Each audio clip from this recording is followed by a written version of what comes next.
Ada hadis Nabi yang sahih, Nabi sebut sesungguhnya alam barzah itu adalah gerbang kepada pintu syurga ataupun jurang api neraka. Subhanallah. Sebab itu sebenarnya hidup kita ni tentang apa ya? Tentang bagaimana perakhiran hidup kita. Hidup kita adalah tentang bagaimana kita mati. Subhanallah. Hidup 40 tahun, 50 tahun, 60 tahun, ceritanya kita ni nak mati macam mana? Betul atau tidak? Bukannya kita hidup adalah bagaimana untuk hidup selamanya, tak. Kita hidup adalah untuk bagaimana kita corakkan kematian kita. Hadis Nabi SAW, seseorang itu akan mati sebagaimana yang dia cintai ketika hidup. Tuan-tuan, puan-puan sekalian, kalau siapa yang suka baca Facebook, nampak muka semua suka membaca ni kan? Membaca book tu dah kurang. Facebook kan, muka buku. Tapi syukur juga sebenarnya kalau siapa yang pandai memanfaatkan Facebook ni, memang dia akan jadi lebih baik. Tengoklah pada tuan-tuan, puan-puan sekalian kan. Nampak tak perubahan baik tu? Dah mengaku pun serba salah kan. Subhanallah. Sebab apa? Kita yang menentukan. Itu kan makhluk Allah kan? Facebook tu makhluk Allah ke tidak? Bukan. Subhanallah. Selain daripada Al-Khaliq, iaitu pencipta, semuanya makhluk. Semuanya makhluk. Bahkan masa pun makhluk Allah. Facebook ke, Twitter ke, IG ke, semuanya Allah ya Khaliq yang menciptakan. Kalau kita katakan manusia yang buat. Siapa yang bagi idea kepada manusia nak buat? Allah yang musawir, Allah yang maha kreatif. Siapa yang bagi bijak pada manusia untuk ciptakan? Allah yang hakim yang maha bijaksana. Siapa yang bagi pengetahuan pada manusia? Allah yang alim yang maha memiliki ilmu. Siapa yang bagi cergas ni? Cergas sungguh lah yang buat bina ni kan. Sekarang Huawei bergaduh dengan Donald Trump. Betul kan? Donald Trump ni kan. Kok dia dengar lah ni kan. Okey. Dengar Huawei. Huawei ni Cina. Saya pula baru beli telefon Huawei. Kan heboh pula Huawei. Telefon ni, telefon untuk live. Lepas tu telefon sebab apa? Sebab dia punya gambar, punya audio, video live dia memang cantik. Jadi kita nak jelas, kita nak clear. Sebab tu ada orang kata, kenapa Ustazah nampak cerah? Sebab Huawei. Kalau live tu kan, kenapa nampak Ustazah cerah? Saya faham lah tu kan. Jadi ini faktor Huawei, jangan percaya ya. Jadi ambil gambar raya nanti pun, kalau Huawei ke Oppo ke apa, tak boleh percaya sangat. Betul kan? Diri sendiri tak boleh percaya pada diri sendiri. Betul lagi orang luar. Tapi sebab kadang bagusnya dia kalau buka belakang ni, kadang kalau kita buka belakang apa? Projektor, kalau ada ceramah, ada projektor kat belakang. Kalau setengah kamera lain tu dia jadi gelap, tak nampak. Tapi Alhamdulillah dia tetap nampak. Jadi kita cuba cari yang terbaik lah kan. Untuk bila buat kerja agama Allah, mesti buat yang terbaik. Bukan buat urusan dunia saja. Bukan sebab nak present untuk dapat projek saja. Tapi nak dapat projek daripada Allah, nak dapat buat urusan agama, mesti buat bersungguh-sungguh. Dan ada je pihak yang menyumbang. Ustazah, ini untuk ni beli apa-apa untuk kemudahan kerja dakwah. Alhamdulillah. Subhanallah. Okey. Jadi nak sebutnya, Allah ya Khaliq yang menciptakan semuanya. Dan kita pada saat ini, kita sedang berada, saya sebut tadi, sebaik-baik tempat. Sebab apa? Nabi bersabda, Iza marartum bi riyadil jannah farta'u. Apabila kamu nampak taman syurga di atas muka bumi Allah, Nabi suruh farta'u. Ini fi'il amar. Maka singgahlah, Nabi kata. Bukan pilihan, tapi Nabi suruh. Lalu sahabat bertanya, fama riyadil jannah. Di manakah taman syurga itu ya Rasulullah? Jawapan Rasulullah, hilaquz zikri. Halaqah zikir, majlis ilmu. Inilah taman syurga Allah di muka bumi. Siapa yang suka taman syurga Allah di muka bumi, insya-Allah Allah sangat suka untuk masukkannya ke dalam syurganya yang sebenar di akhirat kelak. Amin ya rabbal alamin. Kita nak tunggu majlis ilmu taman syurga, contoh ada je di masjid di surau. Kadang melintas je. Nampak je banner, kan?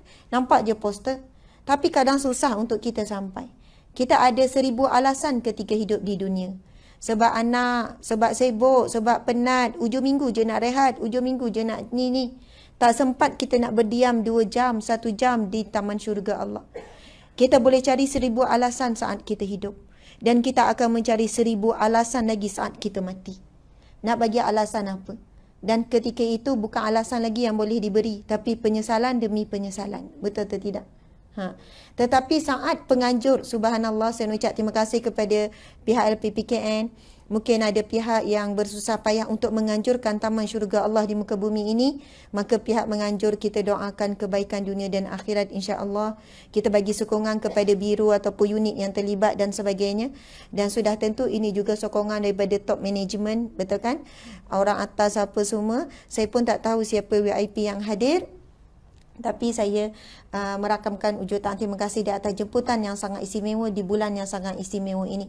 Dan kita ditakdirkan Allah bertemu di sini. Moga-moga di syurga Allah kita akan kekal bersatu. Amin ya rabbal alamin. Maksudnya kita ni taklah ditakdirkan jumpa kat Sogo ke kan? Jumpa kat Bazar Ramadan ke? Tapi kita, nama kita, roh kita pada saat ini Allah takdirkan bertemu di sebaik-baik tempat. Allahu Akbar. Jadi pagi yang syahdu ini, pagi Selasa, tiba-tiba rasa syahdu pagi ni. Kan? Pagi yang syahdu ini kita tinggalkanlah. Kita sama-sama membuka pintu hati kita. Tinggalkan pangkat yang ada pada batang tubuh kita sebab pangkat tak boleh langsung membantu kita di alam kubur ataupun membantu kita ke syurga. Tinggalkanlah harta benda. Bukan suruh tinggal terus ni ya. Maksudnya masuk je ke taman syurga Allah. Manusia, hamba Allah, dia kena kosongkan. Pangkat tak ada. Maksudnya kedudukan, mungkin pelajaran kita tinggi sikit, pengalaman sikit ke, mungkin ada datuk, datin, wallah alam saya tak tahulah ni. Atuk saya nampak macam ramai juga kan. Mak-mak saya nampak ramai juga, subhanallah. Maksudnya kita gantung dekat luar, kita masuk ke taman syurga Allah sebagai betul-betul hamba Allah Subhanahu Wa Taala. Dan kita memakai pakaian apa ketika ini? Buka semua pakaian kebanggaan yang kita pakai. Pakaian pangkat ke, kedudukan harta ke. Saya pun sama, kita sama-sama menghinakan diri. Pakai pakaian hina, kita tidak ada apa-apa. Allah yang Malik, yang memiliki segala-galanya. Allah memberikan kekuasaan sementara sahaja pada kita. Sebaik kita mati, Allah berfirman dalam Al-Quran, Yauma la yanfa'u malun wala banun illa man atallaha biqalbin salim. Di hari yang tidak ada manfaat sedikit pun, harta benda kamu, anak pinak kamu yang kita susah payah lahir pun tak akan ada manfaat untuk kita. Tak ada yang boleh membantu kita illa kecuali man atallaha biqalbin salim. Kecuali yang datang bertemu dengan Allah dengan jiwa yang selamat. Agak-agak hati kita, jiwa kita sekarang ni selamat ke tidak? Allahu Akbar, subhanallah. Marilah sama-sama kita muhasabah pada pagi yang barakah ini, bulan yang mulia ni, di taman syurga Allah ini. Hati kita, tuan-tuan, puan-puan sekalian, kalaulah boleh kalau ada masuk pintu tadi, ada pengesan. Kita panggil apa pengesan lah ya? Sensor. Okey. Kalau yang penyakit hati banyak, yang semayang lambat, yang mengumpat, tak berhenti lagi, yang dekat Facebook tu duk maki lagi, kemudian duk tengok lagi gambar-gambar benda yang tak elok, ataupun apa-apalah, masuk je bunyi. Agak-agak ada tak orang nak masuk ke pintu ni kalau ada sensor lah? Ada tak orang berani nak tempuh pintu tu? Oh, memang tak lepas. Anda terlalu hitam hatinya. Mulut anda busuk. Muka je lawa. Tapi hati kotor. Riak, takabur, ujub. Kalau ada sensor hati ni kan, ya Allah boleh baca. Tapi kita berjalan di atas muka bumi Allah, seolahnya kita memang bersih, Allah tutup aib kita. Seolahnya kita ni orang yang beriman, ahli syurga. Na'udzubillah min zalik, kalau kita perasan macam tu lah kan. Seolahnya tak ada apa-apa sebab Allah jaga kita. Kita bawa kereta elok sampai. Aku tak pernah accident 20 tahun. Oh, kamai action kan. Sebab aku mula baca doa. Tak apalah, alhamdulillah. Tapi nak sebutnya yang sama ni jaga kita 30 tahun, 40 tahun, 50 tahun adalah Allah kan. Allah jaga kita. Kita tempuh perjalanan yang selamat, kita balik selamat, kita pakai semua okey, subhanallah. Ini adalah pakai yang zahir kita. Kan orang perempuan selalu memperhatikan zahir dia. Kalau keluar nak pergi kerja tu, tengok adalah minyak, masuk tutup tak? Masuk tukar tak tudung? Tiba-tiba ada minyak kat tudung ni, ada kotor. Sanggup masuk tukar kan? Maksudnya kita sangat ambil berat tentang penampilan zahir kita. Saya nak tanya, Allah tengok tak penampilan zahir kita? Tak. Allah tengok hati kita. Ini hadis Nabi SAW. Nabi sebut, innallaha la yanzuru ila suwarikum wala ajsadikum wala amwalikum walakinnallaha yanzuru ila qulubikum wa a'malikum.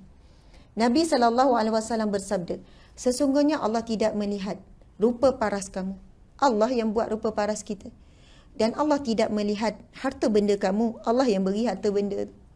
Dan Allah tidak melihat jasad kamu, harta benda kamu, rupa paras kamu. Dan Allah hanya melihat hati kamu dan amalan kamu. Subhanallah. Jadi rupanya hidup kita ni banyak lebih kepada apa yang manusia lihat. Muka kita, penampilan kita, rumah kita, kereta kita dan sebagainya. Subhanallah.